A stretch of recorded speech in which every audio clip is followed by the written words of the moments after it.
तो आज हम सीटेट का मैथमेटिक्स का पेपर सॉल्व करेंगे, साथ में करते हैं। हमने आ गया रैंक पल्स, इसमें से एक बंडल ले लेते हैं प्रैक्टिस का। ये 200 क्वेश्चन को ले लेते हैं। Here is the first question, if the product price is increase by 20%, the new price is 600 rupees, what is the original price. तो ये बोल रहा है कि अभी प्राइस बढ़ गया है, तो कितना बढ़ा है, 20% बढ़ा है। So let's x be the price, जो प्राइस था अब वो कितना बढ़ा है, 120% बढ़ गया है। पहले तो 100% था जो ओरिजिनल प्राइस था, अब 120% बढ़ चुका है। तो अब जाकर रेट हुआ है 600 रुपीज। एकदम सिंपल है, ये ले लो, x is equal to 600 divide by 120, क्योंकि 120% बढ़ गया है, क्योंकि परसेंटेज है ना, तो यहाँ पे 100 इंटू कर दो। अब दिल खोल के काटो, यहाँ पे एक 1 हो गया, यहाँ पे 2, यहाँ पे 2 काटो, यहाँ पे हो गया 5, तो x is equal to 500। Click करते हैं, yes 500 is the correct answer. Okay, the second question is which is a factor of polynomial. So इसे ब्रेक करना है, बहुत ही सिंपल है। Let's take it, x to the power 4 plus x square plus 1। Okay, तो हम लोग इसका मिडिल टर्म को छेड़ेंगे, that is equal to x to the power 4 plus 2x square, क्योंकि हमने 1x स्क्वायर को प्लस किया है, so we have to subtract that. Done. Next look at this, ये हो रहा है हमारा a plus b whole square. Okay, so इसे हम लोग कन्वर्ट करेंगे, x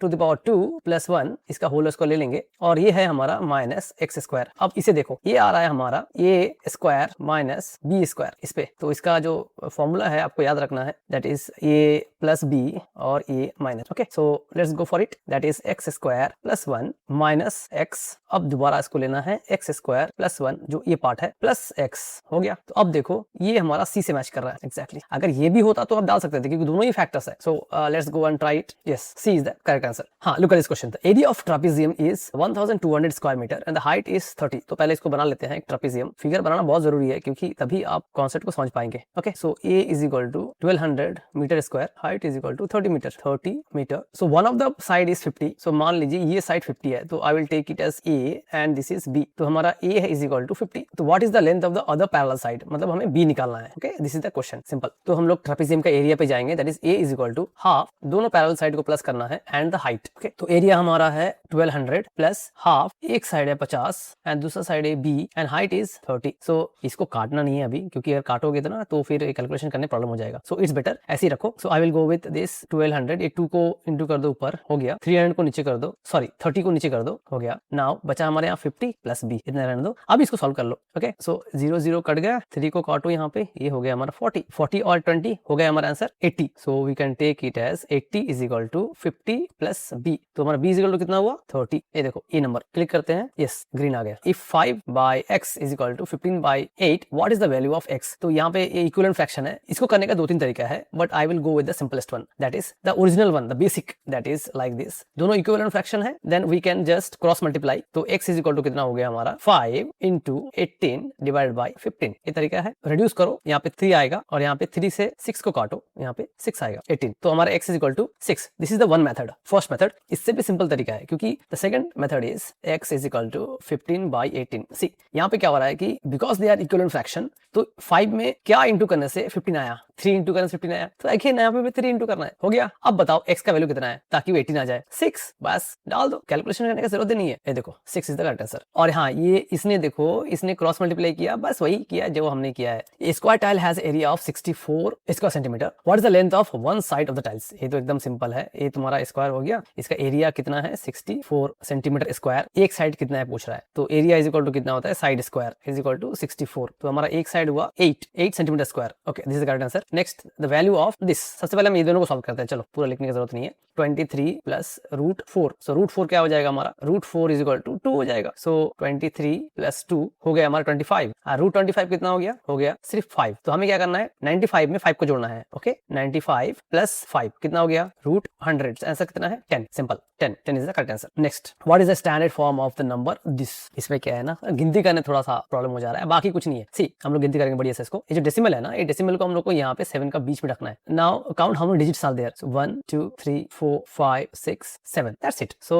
our answer will be 7.89 into, because हमने 7 डिजिट को पार किया है, so it will be 10 to the power -7। This is C number is the answer. And ये जो आप देख रहे हैं ना, ये एक स्टैंडर्ड फॉर्म नहीं है, दिस वन ऐसा, क्योंकि इसमें डेसिमल्स नहीं है, ये 7 के बाद ही होना है। Okay, this is correct answer. What is the difference between the numerator and the denominator of a fraction that is equivalent to 5/8 whose numerator and denominator sum to 91। ओके, सो तो पूछ रहा है कि मुझे एक नया चाहिए fraction, let it be x by y that is equivalent to 5/8, दोनों सेम है, and whose numerator and denominator sum is 91, यानी आपका x प्लस y, ये दोनों को आपस में जोड़े तो कितना आएगा आंसर 91। ऐसा दो इक्वेशन को पहले लिख लेने से बहुत बढ़िया है क्वेश्चन के हिसाब से, तभी उसको आराम से आप सॉल्व कर पाएंगे। ओके, तो इसमें से हम लोग हम लोग क्या करते हैं, यहाँ से x का वेरिएबल लेते हैं और यहाँ पे रिप्लेस कर देते हैं। तो दिस x विल बी, यहाँ पे x इज इक्वल टू कितना होगा 5y डिवाइडेड बाई 8। ओके, तो हम x का जगह में डाल देते हैं, that is 5y divided by 8 plus y is equal to 91। इसको सॉल्व करें तो 5y प्लस ये एलसीएम करने के बाद चढ़ाना है, दैट इज 8y, और नीचे का जो डिनोमिनेटर 8 होगा वो हम साइड में कर देते हैं, 91 इंटू 8। ओके, अब इसको करेंगे नहीं क्योंकि फिर रिड्यूस करना तकलीफ हो जाएगा। So how much we get here 13, right, 13y is equal to 91 into 8। तो हम अब इसको 13 को भी नीचे कर देते हैं यहाँ पे। अब इसको चॉप करना शुरू करो, 13 1 ज़ा 13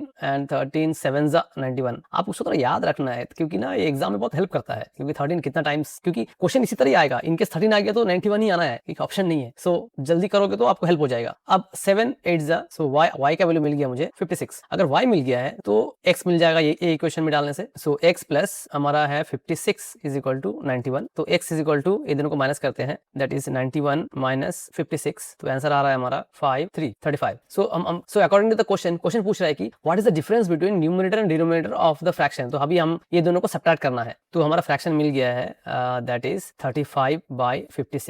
अब बोल रहा है कि दोनों का डिफरेंस क्या है, वही तो पूछा है ना, what is the difference between the numerator and the denominator of the fraction. चलो सब्ट्रैक्ट कर लेते हैं इसे, 56/35, यहाँ पे हुआ 1 या 21, D number is the correct answer. Okay, yes, okay, मजा आ गया। ये देखो, इसीलिए मुझे रैंक पल्स बहुत पसंद है। देखो, हमने एक बेसिक तरीका जैसा स्कूल में सीखा वैसा ही हमने किया है, लेकिन इसने बहुत बढ़िया से बताया कि हमें एक्चुअली देखना है कि कैसे हम लोग जल्दी टाइम बचा सकते हैं। The method what I have done, ये तो बेसिक है, आपको तो ये जानना ही चाहिए, क्योंकि मुश्किल में जब फंस जाओगे ना तो बेसिक ही काम में आएगा। लेकिन ये जो तरीका है बहुत पसंद है मुझे। चलो ये भी बताते हैं आपको। ये बोल रहा है कि 5/8 is equal to x by y, question के हिसाब से। अब ये बोल रहा है कि इसमें कुछ तो इंटू हुआ होगा जो कि सेम है ऊपर नीचे, that is equal to x by y। तो हमारा x इज इक्वल टू कितना हो गया 5k and y is equal to 8k, और x बार y कितना था, x प्लस y कितना था 91 बोल रहा था ये लोग, देखो 91। तो x कितना है हमारा 5k प्लस y कितना है 8k, बना हमारा 91। तो ये 13k इज इक्वल टू 91, तो k कितना हो गया, k इज इक्वल टू 7। तो अब हमें k मिल गया। अगर k मिल गया है तो यहाँ पे हम लोग k लिख देते हैं, k कितना है 7 है, तो हमारा आंसर कितना हो रहा है 35/56। देखो तुरंत आंसर मिल गया। अब ये दोनों को माइनस करो, दैट इज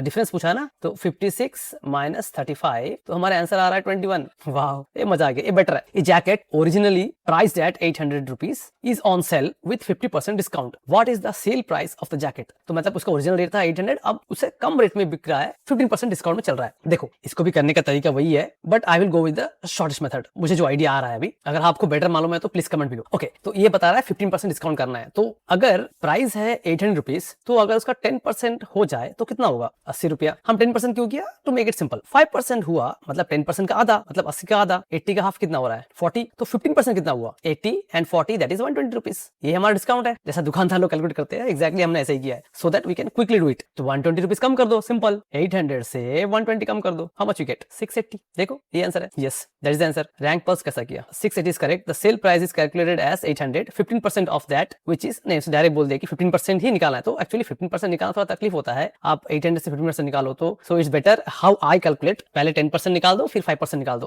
तो that will be easier for me to calculate. Okay, next question is which number is equivalent to 30.3 million the population of a country in 1999। ये जरूरत नहीं, इंपॉर्टेंट नहीं है, this is the important thing. तो actually क्या है ना, जब भी मिलियन में क्वेश्चन आता है ना, तो हमारा जो इंडियन सिस्टम है ना उसको फॉलो नहीं करो। फॉर एग्जांपल हमारा क्या है, वंस, टेंस, 100, फिर कॉमा डालते हैं, फिर 1000, 10,000, फिर लाख, 10 लाख, ये हमारा सिस्टम है। हम लोग इस पे नहीं जाएंगे, हम लोग जाएंगे इस लोग का स्टाइल में, दैट इज यूएस स्टाइल में। So that is let it be ones, tens, 100, comma, then 1000, 10,000, 100,000, then आता है million. Okay, so this is the system, ये उन लोग का सिस्टम है। सो इस पे चले जाएंगे हम लोग। सो अब जब मिलियन आ रहा है, जो 1 मिलियन आ रहा है ना, तो उसका कितना आ रहा है डिजिट, 1 2 3 4 5 6, बस 6 डाल दो, खत्म। सो ये हो रहा है 30, ये हमारा पॉइंट रहेगा यहाँ पे। सो अब हम ऐसा हल्का से मार्क कर देते हैं, तो यहाँ पे 1 2 3 4 5 6 डन। सो 30 के बाद 6, यानी आप देखो यही नंबर करेक्ट है, यहाँ पे 3 और यहाँ पे 3, सी ये number is correct. Next question is which of the following is the correct numerical representation of 5.2 million. Again this also the same question. Okay, 5.2 इसका मिलियन क्या करेंगे हम लोग, इसमें 6 जोड़ देंगे। ओके, पॉइंट के बाद शुरू करना पॉइंट से, देन 1 2 हो गया 3 और एक 3। ओके, दिस सिस्टम देखो एक्जैक्टली कहाँ पे है, 3 3, यस इसका भी A, right. If a spinner is divided into 4 equal section labelled A B C D D, जो एक स्पिनर बना लेते हैं हम लोग को, 4 टुकड़ा कर देते हैं इसको, A B C D. What is the probability of landing on a section A, section A पे गिरने का क्या प्रोबेबिलिटी हो सकता है? What part is this? 1/4। तो हमारा correct answer is 1/4, right? The students in class 4th were represented with a house layout. They were tasked with determining the perimeter of the area of each room. हर एक room का perimeter निकालना है. Total perimeter, total area of the house. This activity can serve as a formative assessment task for the teachers because हाँ, तो बच्चे खुद layout से उसका area और perimeter निकाल रहा है. So it only focus on memorizing, नहीं, memorizing formula तो होना नहीं चाहिए. It is too simple for class 6 student. It does not engage student in a practical application. ये सब कुछ नहीं होना है, ये सब गलत. Correct answer is it assess student understanding of geometric concept. Okay, which teacher strategies is most effective for enhancing the mathematical understanding in upper primary students?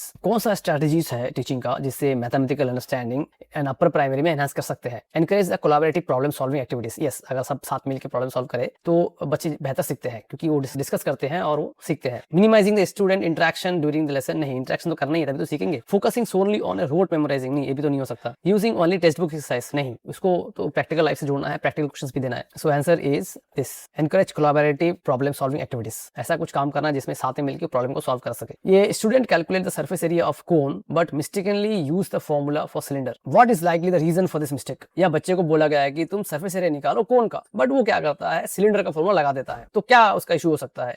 Student was not paying attention during the lesson. हाँ, ये सही तो है लेकिन ये बोल नहीं सके, बच्चे ध्यान नहीं दे रहे थे. Student understand the concept of surface area well. हाँ, अगर समझ में आया होता तो ये बढ़िया से कर लेता, समझ में नहीं आया उसको. The student has a preference of cylindrical shape. Doubt है इस पे. The student does not remember the correct formula for the surface area of the cone. ये हो सकता है. Let me check it. हाँ, यही सही आंसर है. How will mathematical communication among students be effectively assessed? कैसे बच्चों का मैथमेटिक्स को effectively assess हम कर सकते हैं? By grading only their written test. नहीं, खाली written test पे हम लोग फैसला नहीं कर सकते हैं. By limiting the feedback to one correct answer. नहीं. By focusing solely on individual work. ये भी डाउट है. By observing their participation in discussion. हाँ, ये कर सकते हैं हम लोग कि वो कैसा कम्युनिकेट कर रहा है. वो जब डिस्कशन होगा ना, वो खुद का बात करे. कोई बच्चा चुपचाप शांत बैठा रहेगा और कोई बच्चा है बढ़िया से एक्टिवली बात करेगा. सो इस तरह से हम लोग एसेस कर सकते हैं कि कौन एक्टिवली पार्टिसिपेट कर रहा है. Error play a crucial role in learning of mathematics. The statement is error. ये बहुत खामखा है. फॉल्स बिकॉज बोल रहा है कि जो स्टेटमेंट दिया है ना ऊपर का, ये फॉल्स है. Because error occur due to the carelessness. ऐसा तो नहीं है, ऐसी केयरलेस की वजह से ना, ऐसा नहीं है, होता नहीं है, पर मोस्टली ऐसा नहीं होता है. एरर करता है क्योंकि वो टॉपिक को समझा नहीं ठीक से. देखते हैं. ट्रू, सही है, क्योंकि because error reflects the thinking of a child. हाँ, वो क्या सोच रहा है एक्चुअली,